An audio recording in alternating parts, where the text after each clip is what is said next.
제가 어려서 초등학교를 졸업하고 중학교에 들어가면서부터는 주일 예배에 참석을 했습니다. 어른 예배, 주일 대예배 뭐 이렇게 표현을 했는데 주일 예배에 참석을 했습니다. 그런데 주일 예배에 참석하면서 속상했던 그런 경험이 있습니다. 성찬식 때입니다. 1년에 한 2번, 3번씩 성찬식을 하는데 이제 중학교 1학년인 저에게는 성찬을 받지 못하도록 했습니다. 앞에까지 다 왔다가 제 옆에서 쓱 지나가 버렸습니다. 그러니까 제 마음 가운데 왜 나는 못 먹게 하나라고 하는 그런 생각도 들고, 그리고 또 다른 사람들 보기가 부끄러운 그런 마음도 들었습니다. 그래서 어린 마음에 많이 속상했습니다. 그런데 중학교 1학년, 2학년, 또 3학년 이렇게 될 때까지 계속해서 그런 것을 경험을 해야지만 됐습니다. 그러다가 중학교 3학년 성탄절 때 세례를 받았습니다.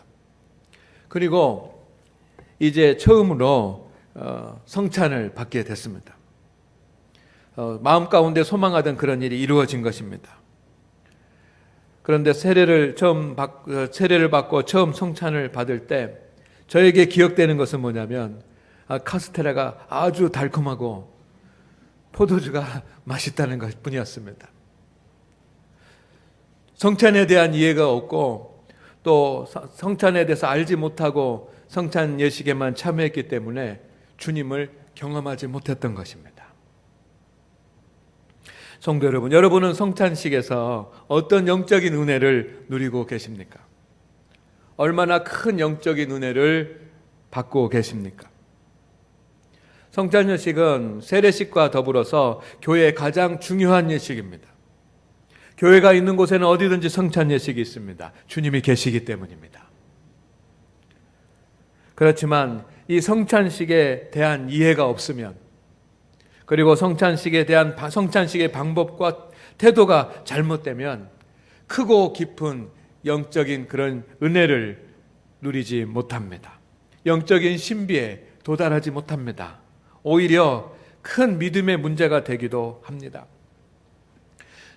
과거 16세기 종교개혁이 일어났습니다. 종교개혁이 일어났던 가장 큰 이유 중에 하나가 바로 이 성만찬의 문제였습니다. 주일마다 교회에서 성만찬을 행했습니다. 그런데 그 성만찬이 잘못 진행되고 있었습니다. 크게 3가지인데, 첫째는 성도들은 피의 잔을 나눌 수 없었습니다. 사제들만 떡과 포도주를 나누고 성도들은 떡만 먹었습니다. 포도주는 받을 수가 없었습니다. 겉으로는 이렇게 표현했습니다. 이 포도주는 거룩한 주님의 피인데 성도들이 그 피를 받다가 잘못해서 쏟으면 이 거룩한 주님의 피가 오염되고 훼손되니까 평신도들은 하면 안 된다라고 하는 것이 그 겉으로 드러난 이유였습니다. 지금 생각하면 말도 안 되는 이유 아닙니까? 그러나 성도들이 피의 잔을 받지 못하게 한 것은 사제들과 구별하기 위해서입니다. 사제들은 떡과 포도주를 다 받지만 이 죄인인 성도들은 떡은 받되 포도주는 받지 못하게 해서 사제들과 평신도들을 구별하게 시킨 것이었습니다. 두 번째 큰 이유는, 큰 잘못은 사제들이 기도하는 순간 이 떡과 포도주가 실제로 예수님의 피로 변하고 예수님의 살로 변한다라고 하는 것입니다. 그것을 신학적으로는 화채설이라고 그럽니다. 사제들이 떡과 포도주를 놓고 기도하는 순간 그것은 이제 떡이 아니고 포도주가 아니고 예수님의 살이고 예수님의 피로 실제로 변했다는 것입니다. 이것은 성경과 맞지 않습니다. 오히려 이것은 사제들이 얼마나 큰 권위를 가지고 있는지 사제들의 권위와 능력을 강조하기 위해서 말하는 것입니다. 3번째 그 당시 성찬의 문제는, 성찬의 예식은 너무도 화려하고 성찬의 예식은 거룩하게 경건하게 드려지는 것처럼 보였지만 말씀과 성령의 역사가 없는 의식적이고 형식주의에 빠져 있었다는 것입니다. 그래서 이 성찬의 문제에 대해서 지각 있는 그런 신부들이 종교개혁을 일으켜서 기독교를 만들었습니다. 개신교를 만들었습니다. 그렇다고 한다면 이 개신교는 이 잘못된 오해된 그런 성찬식을 성경적으로 회복해야지만 되는 그런 과제가 있는 것입니다. 그렇지만 칼빈도 루터도 성찬식을 성경적으로 회복하기보다는 오히려 이 성만찬 때문에 많은 문제가 있으니까 간소화시켜버리고 그리고 그 의미를 약화시켜버렸습니다. 그리고 매주 행해지던 그런 성찬식을 1년에 한 번이나 두 번만 행해라고 그렇게 지도를 했습니다. 그러다가 보니까 성찬식이 굉장히 의식적인 그런 예식이 되고 말았습니다. 다시 형식적인 성찬식이 될 위기에 직면해 있습니다. 그래서 우리 교회는 요즘 예배학교라고 하는 그 타이틀을 가지고 세례, 성만찬, 예배에 대해서 성경이 어떻게 말씀하고 계시는지를 집중적으로 나누고 있습니다. 주님께서 직접 제정하신 이 세례와 성만찬 예배에 대해서 우리가 알기를 소망합니다. 그래서 더욱더 거룩하고 더욱더 경건하고 더욱더 성경적인 그런 예식을 행할 수 있게 되기를 소망합니다. 그것이 우리의 과제입니다.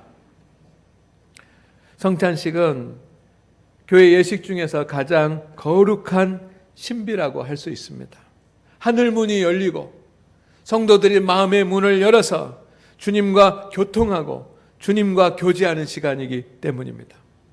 그래서 성찬식을 어떤 분은 커뮤니케이션이라고 그렇게 표현했습니다. 하나님과의 소통이 일어나는 시간이라고 그렇게 표현한 것입니다.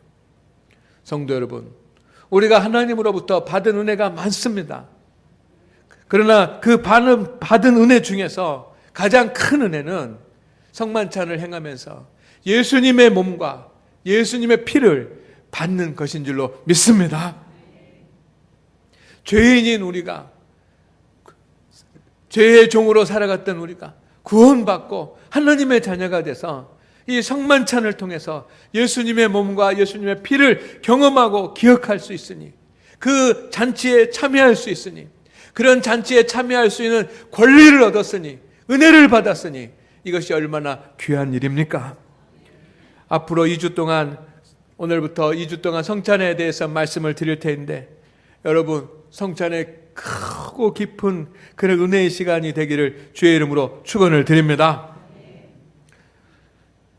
우리가 왜 성찬식을 중요하게 여겨야 되냐면, 첫째는 성찬은 주님의 명령이기 때문입니다. 주님의 명령은 순종해야 됩니다. 오히려 완전하게 순종해야 될 줄로 믿습니다. 일부만 순종하는 것이 아니라 주님의 명령은 완벽하게 순종해야지만 됩니다. 성찬은 주님의 명령이기 때문에 중요합니다. 24절 말씀에 이런 말씀이 있습니다. 우리 다 같이 읽어볼까요? 시작.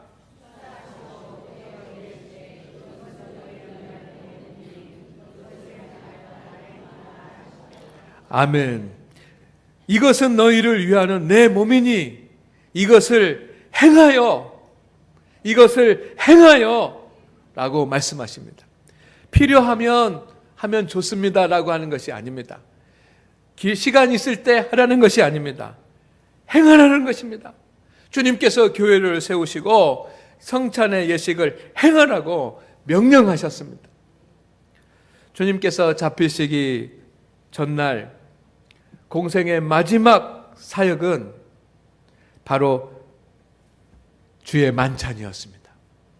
성찬이었습니다. 주의 만찬을 마치시고 주님은 겟세마네 동산에 올라가셔서 기도하시지 않습니까? 공생의 마지막 사역이 바로 이 성만찬이었습니다. 그리고 그 성만찬을 이를 행하라고 주님께서 명령하신 것입니다. 그래서 초대교회 성도들은 성찬에 온 정성을 다했습니다. 성찬에 쓰일 빵과 포도주를 집에서 가지고 왔습니다. 각자의 집에서 빵과 포도주를 가지고 와서 모일 때마다 성찬식을 했습니다. 주일날 모이면 초창기 교회는 예배가 2부로 진행이 됐습니다. 그래서 일부 예배가 한 2시간, 3시간 이렇게 진행되는데 일부 예배 2-3시간은 말씀을 듣고 찬송하고 하는 말씀의 예전이었습니다. 이게 일부 예배입니다. 그리고 일부 예배가 끝나면 성도들이 공동 식사를 했습니다. 함께 식탁을 나누었습니다. 그리고 그 공동 식사가 끝난 뒤에 2부에 모여가지고 성만찬을 행했던 것입니다. 그러니까 하루 종일, 주일이 되면 하루 종일 말씀을 듣고 공동 식사를 하고 성만찬을 나누었습니다. 그러다가 이제 1, 2부 예배가 합쳐지고 그 예배 안에 말씀을 받고 성만찬식을 행하는 그런 예배의 틀이 만들어졌습니다. 중요한 것은 말씀을 받는 일과 말씀을 선포하는 일, 그리고 성찬을 함께 나누고 받는 일이 이루어져야 온전한 예배라는 것입니다. 하지만 가톨릭은 하나님의 말씀보다는 성찬의 예식에 집중을 했습니다. 그리고 우리 개신교는 하나님의 말씀은 집중하지만 성찬식은 비중을 적게 두었습니다. 원래 예배는 말씀과 성만찬을 균형 있게 하는 것입니다. 여러분, 우리가 성만찬을 한 달에 한 번씩 행할 수 있는 것은 하나님의 은혜요, 좋은 전통입니다. 그것을 믿으시기를 바랍니다. 그렇게 하는 교회가 많지 않습니다. 성찬은 교회의 거룩한 사명입니다. 그리고 당회의 의무입니다. 당회에 헌법적으로 8가지 의무가 있는데 그 중에 하나가 성례전을 집행하는 것. 권사님들이 하는 것 아닙니다. 집사님들이 하는 것이 아닙니다. 당회원들, 장로님들이 하는 것입니다. 교회에서만 성찬을 행할 수 있습니다.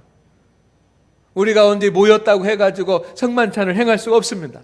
주님의 교회에서만 할 수 있습니다. 그리고 담임 목사가 성찬을 집례할 수 있습니다. 성만찬이 거룩한 주님의 예전이기 때문입니다.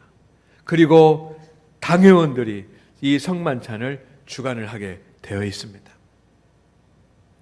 모든 교회는 그래서 거룩하고 온전한 성찬 예식을 베풀어야지만 되고, 성도들은 믿음으로 주님 앞에 나와서 이 성찬의 깊은 주님의 신비에 참여해야 할 것입니다.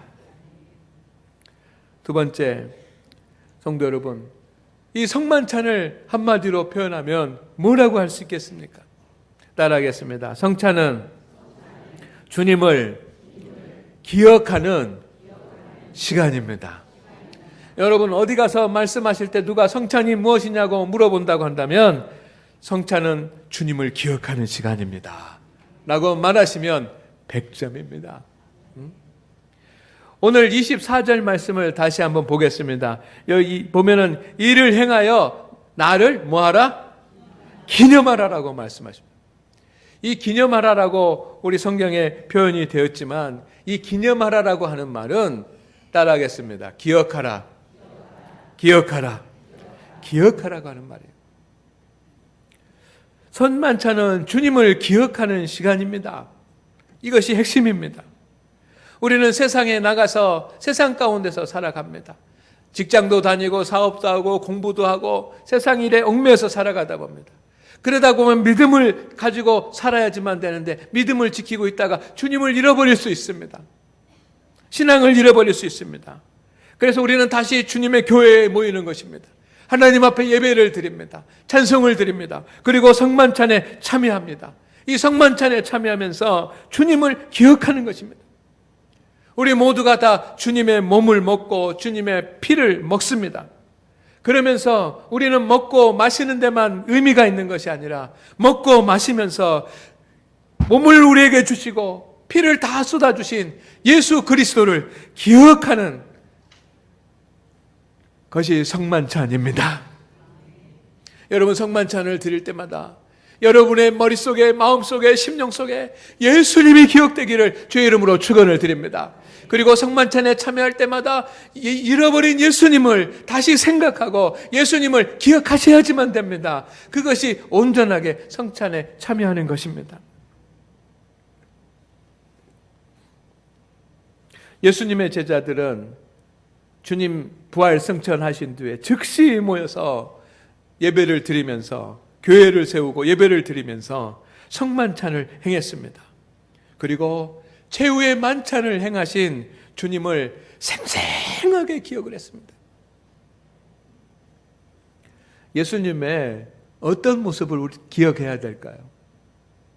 어떤 사람들은 병자를 치유하신 예수님의 모습을 기억할 것입니다. 나를 고쳐주신 예수님, 나의 눈을 밝게 해주신 예수님, 나의 이 다리를 고쳐주신 예수님, 그 예수님을 기억할 것입니다. 어떤 분들은 예수님 하면 풍랑을 잔잔케 하셨던 그 예수님을 기억할 것입니다. 어떤 사람들은 오병이어 기적을 행했던 그 놀라우신 역사를 하신 주님을 기억할 것입니다. 우리가 성만찬 때 기억해야 될 주님은 어떤 주님입니까? 여러분, 첫째는 주님의 고난과 십자가의 죽음을 기억해야 할 줄로 믿습니다. 십자가에 달려 죽으신 그 주님을 기억하십시오. 십자가에 달려 피를 흘리신 예수 그리스도를 기억하는 것입니다. 예수님의 은혜 가운데 가장 큰 은혜는 십자가의 은혜 아닙니까? 여러분을 죄에서 구원하셔서 하나님의 자녀로 삼으시기 위해서 십자가를 지셨습니다. 십자가에 달려 죽으셨습니다. 십자가는 여러분을 향한 하나님의 사랑입니다. 얼마나 우리를 사랑하는지 보여주시는 하나님의 사랑입니다. 성만찬을 행하면서 자기의 몸을 내어주고 자기의 피를 다 쏟아버리신 예수 그리스도, 십자가에 달려 고난당하신 예수 그리스도가 우리의 머릿속에 기억되어야지만 되고 우리의 믿음의 눈으로 보여야 할 줄로 믿습니다. 예수님께서 왜 십자가에 달리셨는지, 우리를 향한 주님의 사랑이 얼마나 큰지를 기억해야 하는 시간이 바로 성만찬의 시간입니다. 이 나를 기념하라라고 하는 말은 십자가에 달린 고난을 기억하라고 하는 말이에요. 두 번째, 우리가 예수님의 어떤 모습을 기억해야지만 됩니까? 따라합니다. 주님의 부활을 기억해야 합니다. 주님의 고난만 기억하는 것이 아니라 3일 만에 다시 살아나셨습니다. 살아나신 부활의 주님을 기억해야지만 됩니다. 십자가에 달려 죽으셨다고만 기억하면 안 됩니다. 그 주님이 다시 3일 만에 부활하신 것을 기억해야지만 됩니다. 잊으면 안 됩니다. 주님께서 십자가에 달려 죽지 않으셨다면 우리는 구원받지 못했을 것입니다. 그러나 예수님이 부활하지 않으셨다면 십자가의 고난은 의미가 없는 것입니다. 기독교는 거짓이 되고 맙니다. 그러나 주님은 부활하셨습니다. 그리고 승천하셨습니다. 그리고 하나님 우편에 앉으셨습니다. 예수님의 부활은 우리의 승리이고 예수님의 부활은 우리의 부활의 약속의 첫 열매입니다. 여러분, 사망 권세를 이기신 예수님의 승리는 내가 지금 얼마나 낮은 자리에, 얼마나 실패의 자리에, 어둠의 자리에 있을지라도 승리하게 하신다라고 하는 주님의 약속입니다. 내가 죽어 내 육신은 소멸되고 땅속에서 사라지지만 내 영혼은 다시 부활할 것이다라고 하는 주님의 약속입니다. 그래서 성찬을 나누면서 우리는 기억해야 할 것입니다. 예수님처럼 우리도 승리할 것을, 예수님처럼 우리도 부활할 것을 기억하시기를 주의 이름으로 축원을 드립니다. 세 번째는 성찬을 나눌 때마다 주님의 재림을 기억해야지만 됩니다. 따라해서 주님의 재림을 기억해야 합니다. 아멘. 성찬은 주님의 재림을 기다리는 시간입니다. 이미 예수님은 고난을 당하셨고 이미 예수님은 부활하셨습니다. 이제 성만찬을 나누는 우리에게 예수님은 다시 오실 것입니다. 그것이 주님의 재림입니다. 성만찬은 주님의 재림을 기다리면서 믿음의 준비를 하는 것입니다. 그리고 마라나타 주 예수여 오시옵소서 라고 고백하는 시간이 성만찬의 시간입니다. 성도 여러분, 성만찬은 예수님의 고난과 부활과 재림을 기억하는 것이고 예수님의 고난과 부활과 재림을 고백하는 것이고 예수님의 고난과 부활과 재림을 찬양하는 시간이 바로 성만찬인 것을 꼭 기억하시기를 주의 이름으로 축원을 드립니다. 그래서 우리는 예수님의 몸과 피를 나누면서 예수님의 고난을 기억하고 예수님을 부활을 기억하고 예수님의 재림을 기억하면서 우리의 믿음으로 다시 한번 무장하고 예수님의 피와 예수님의 몸을 나누어서 하나님의 사람으로 결단하는 시간이 바로 성만찬이에요. 거룩한 시간. 앞으로 우리가 성만찬을 진행할 텐데 여러분 이 성만찬에 정성을 다해서 참여할 수 있기를 주의 이름으로 축원을 드립니다. 성만찬은 거룩한 예전입니다. 그래서 우리는 그 거룩한 예전에 정성을 다해서 참여해야 합니다. 제가 세례에 대해서 첫 번째 말씀드릴 때 성도는 세례나 성찬이나 예배를 드릴 때 이런 사람이 되지 말라고 하면서 세 가지 말씀을 드렸습니다. 따라합니다. 관람자. 여러분 그냥 잘하나 못하나 그냥 바라보는 사람 되지 마시기를 바랍니다. 영국 구경하는 것처럼 드라마 보는 것처럼 그렇게 관람자로 있다 가지 마시기를 바랍니다. 참여자가 되셔야 됩니다. 두 번째는 비평자가 되면 안 됩니다. 뭐 찬송이 어떻다, 뭐 기도가 어떻다, 뭐 설교가 어떻다, 뭐 예배 분위기가 어떻다. 비평자가 되는 순간 나는 은혜를 다 쏟아버립니다. 작은 순서지만 거기에 정성을 다하시기를 주의 이름으로 축원을 드립니다. 세 번째는 동상이망자가 되면 안 됩니다. 예배를 드리고 세례식을 하고 성찬식을 하면서 딴 생각하면 안 됩니다. 집에 있는 생각하고 사업 생각하거나 누구 만날 사람 생각하거나 그러면 안 됩니다. 예수님 앞에 집중하시기를 바랍니다. 여러분 이것은 제가 여러분에게 주는 그 영적인 교훈이 아닙니다. 이것은 성경의 진리입니다. 성경은 관람자가 예배나 성찬식이나 세례식에 관람자가 되고 비평자가 되고 동상이몽자가 되는 것을 죄라고 기록하고 있습니다. 오늘 말씀에 그것이 기록되어 있습니다. 여러분 말씀을 잘 보시기를 바랍니다. 의미 없게 성의 없이 적절치 않게 참여하는 것은 죄입니다. 의미가 없다라고 하는 것은 뭐냐면 믿음 없이 참여하는 거예요. 성찬식에 믿음 없이 참여하는 것은 죄입니다. 성의 없이 여러분 성찬식에 마음을 다하고 정성을 다하지 못하고 그냥 관람자가 돼서 참여하는 것은 그것이 죄입니다. 적절치 않게 참여하는 것이 죄입니다. 잘못된 방법으로 참여하는 것 이것이 죄입니다. 27절 말씀을 보시기를 바랍니다. 우리 다 같이 읽겠습니다. 시작. 그러므로 누구든지 주의 떡이나 잔을 합당하지 않게 먹고 마시는 자는 주의 몸과 피에 대하여 죄를 짓는 것이니라. 마음에 감동이 오시는 분만 아멘.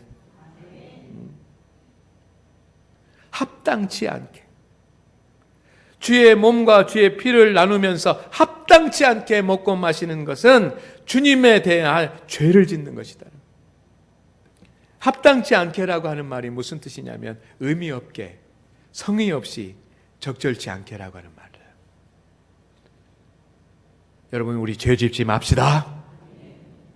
두 번째, 주님의 예전 가운데 나오면서 자신을 살펴서 회개하지 않고 참여하는 것은 그것 또한 죄입니다. 28절 말씀을 보시기를 바랍니다. 28절 다 같이 읽겠습니다. 시작.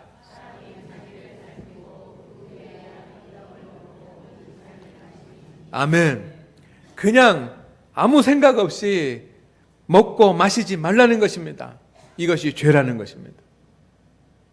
주님의 몸과 주님의 피를 나누는 성찬 예식에 참여할 때는 여러분의 자신을 먼저 살피시기를 바랍니다.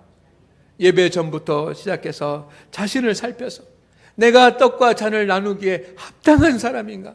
내게 죄가 없는가? 살펴서 회개할 것이 있으면 하나님 앞에 회개하고 언제 떡과 잔을 마셔야 됩니까? 그 후에야.